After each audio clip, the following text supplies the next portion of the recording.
time. Yes, please. Hi. Hi. Press the mic. Oh. So you talked quite eloquently about the international sphere and the way you should regulate the exportation, importation.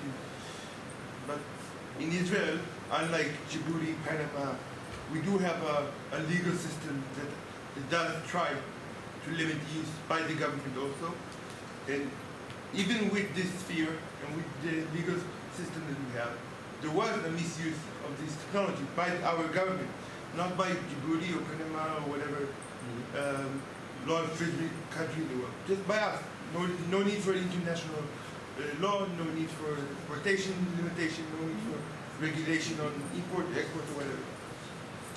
And you can talk about the companies, but the private sector, as you said, will develop those, regardless of what we're going to do. It's just going to happen because the private sector and other countries will pay for it if Israel won't. However, there is no regulation on the states, and not other states, not the international, the Israeli state. The regulation is just non-existent. There is no law that deals with the use So that can be disputed, but is there a question at the end, or is this like a So statement? here's my which is question. okay? To your, especially for your, obviously because your unique perspective, do you really think that those cyber tools are expansion of the old wiretap model, or do you think that we are dealing with the new legal sphere? So I will just briefly say my views again. These are not the views of the government. I think that these new technologies are different, are sufficiently different and more intrusive in comparison to the older technologies that were regulated, which were the kind of traditional wiretaps that I think they require new legislation and regulation. As you know, in Israel, partly because of the political situation and partly also because of bureaucratic issues, we are not always as good in updating our legislation as quickly as one would hope the situation to be, and then it falls on the people in the Ministry of Justice, in the police, to try and interpret the existing legal framework in a way that will do justice to the legal framework, but also to the reality and the needs. And in this, there are problems with this. Sometimes people do better jobs, sometimes maybe not as good a job as we would hope to happen. Sometimes maybe someone takes responsibility at a lower level of issues that might needed to go higher. That is to say, the Israeli government is, I would be the last to argue to say the Israeli government is perfect. It is still very different here. I mean, the way people within the government take the law or view the law is very different than some of the examples that you cite. So the question of acting lawfully is central to our discussions, the way we are as a society, and hopefully, I think. Partly because some of these issues were found out, I hope that this legislation will get priority, and hopefully we will see some legislative developments in the near future.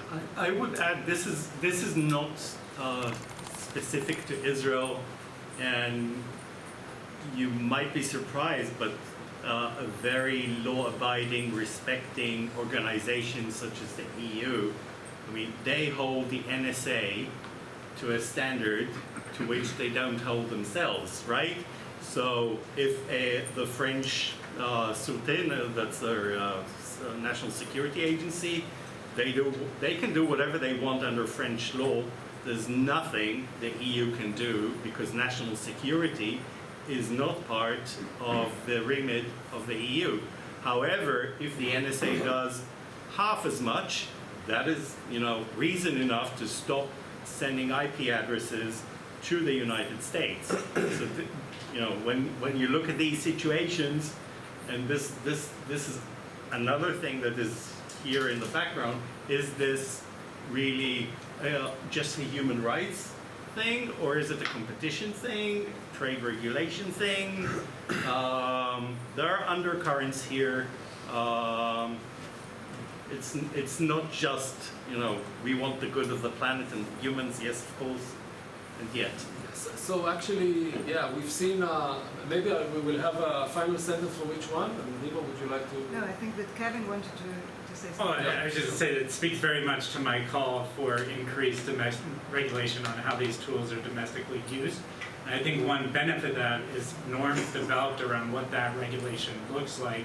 It can provide a way for export control to potentially judge our countries upholding those norms and legal responsibilities. So I just want to add that. Okay, so Roy, anything, any final? Okay.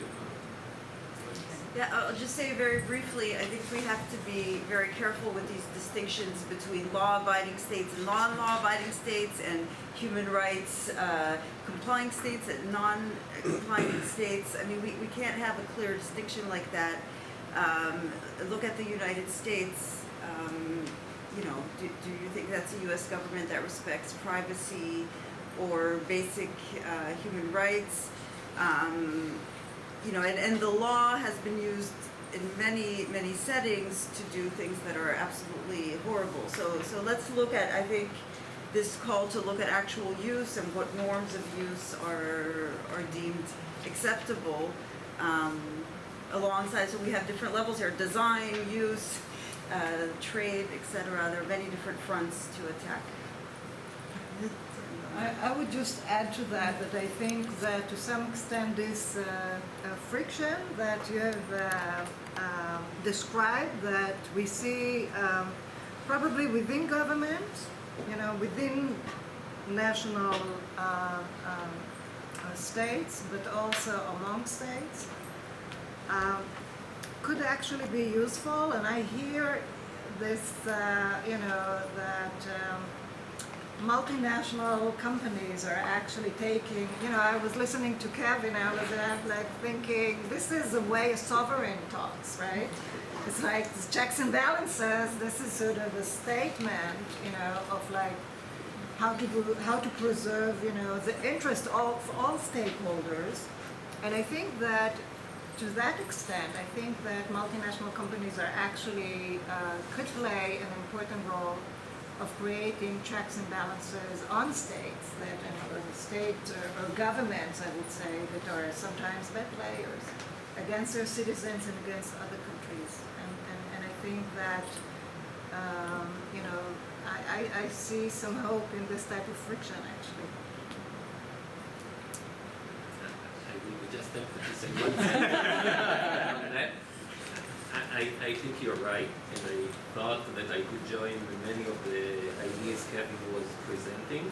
I think there is, and I said it before, I think that there is much more to be done on the side of the multinationals. That is not just to say what others need to do, but to actually be willing to cooperate. You had the San Bernardino case in a way that that could reduce the tension. So if not to put the balancing outside of the, you know, to say you do the balancing, you do the regulation, and you know we just care about the privacy and integrity of the use of our systems, but to be part of that.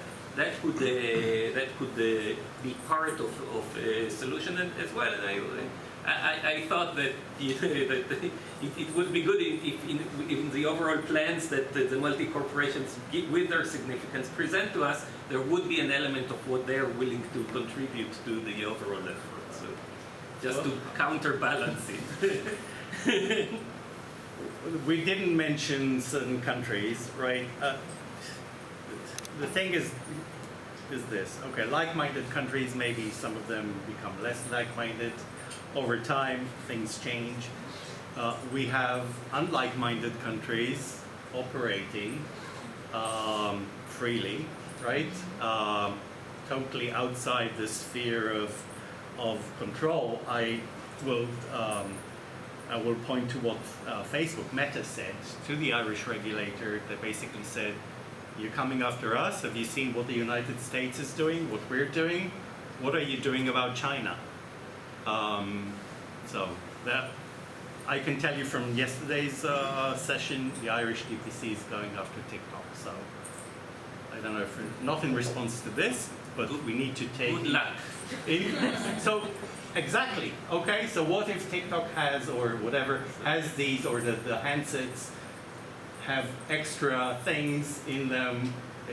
It is known to have happened, and we haven't talked about that at all. I think that this is a different policy domain, and I will stay with the somewhat moderate optimism of Niva's comment that the new international order in which non-state actors, Microsoft has a proposal for a digital Geneva Convention, so it is playing, and I think that maybe our friends from Brussels are creating the type of incentives on international companies to maybe more take responsibility, because as Spider-Man said, right, with great power comes great responsibility. So anyhow, with that happy note, thank you so much for joining.